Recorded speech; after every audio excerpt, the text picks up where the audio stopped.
आज हम महाभारत काल के शीर्ष 10 सबसे शक्तिशाली योद्धाओं के बारे में जानेंगे।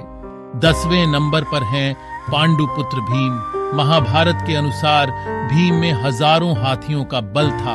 उन्होंने अपने जीवन काल में कई अपराधियों को मार गिराया।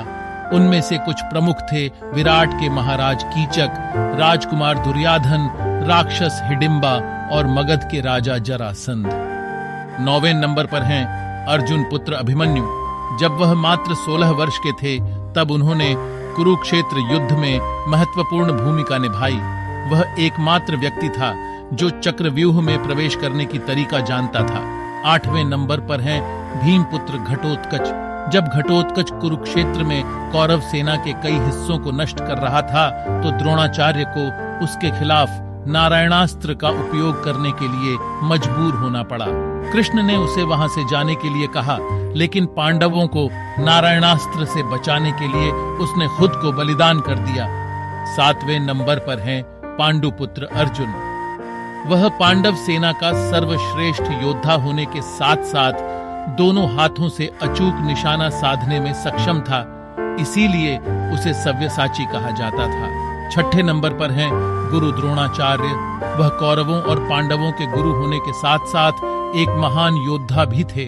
महाभारत के अनुसार हाथ में हथियार होने पर उसे कोई नहीं मार सकता था, इसलिए पांडवों ने कुरुक्षेत्र युद्ध में उन्हें झूठा बताया कि उनका पुत्र अश्वत्थामा मारा गया। जब द्रोणाचार्य ने यह सुना तो उन्होंने अपने हथियार डाल दिए और पांडवों ने उन्हें मार डाला। 5वें नंबर पर है सूर्यपुत्र कर्ण। देवराज इंद्र ने धोखे से उससे कवच और कुंडल छीन लिए। भगवान परशुराम ने भी उसे शाप दिया कि जरूरत के समय वह अपने सभी हथियारों का प्रशिक्षण भूल जाएगा। इतना सब होने के बाद भी युद्ध में उसे कोई नहीं हरा सका। जब उसके रथ का पहिया जमीन में धंस गया और कर्ण ने अपने हथियार नीचे करके रथ का पहिया जमीन से निकालने के लिए आगे बढ़ा, तब उसी समय अर्जुन ने उसे मार डाला।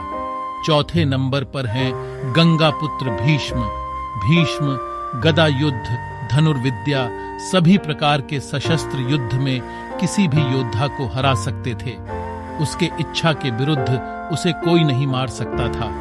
कुरुक्षेत्र के युद्ध में भीष्म को रोकने के लिए कृष्ण को स्वयं मैदान में उतरना पड़ा। 3रे नंबर पर हैं घटोत्कच पुत्र बर्बरीक। वह 3 बाणों में पूरे कुरुक्षेत्र युद्ध को समाप्त कर सकता था।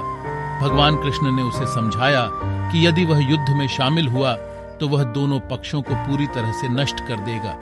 स्थिति की जटिलता को पहचानते हुए उन्होंने अपना बलिदान दे दिया और भगवान कृष्ण ने उन्हें भविष्य में खाटू श्याम जी के रूप में पूजे जाने का आशीर्वाद दिया।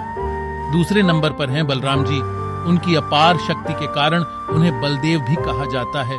ऐसा कहा जाता है कि एक बार बलराम जी और महाबली हनुमान जी के बीच पंजों का खेल हुआ तो हनुमान जी स्वयं उन्हें हरा नहीं सके। पहले नंबर पर हैं वासुदेव श्री कृष्ण।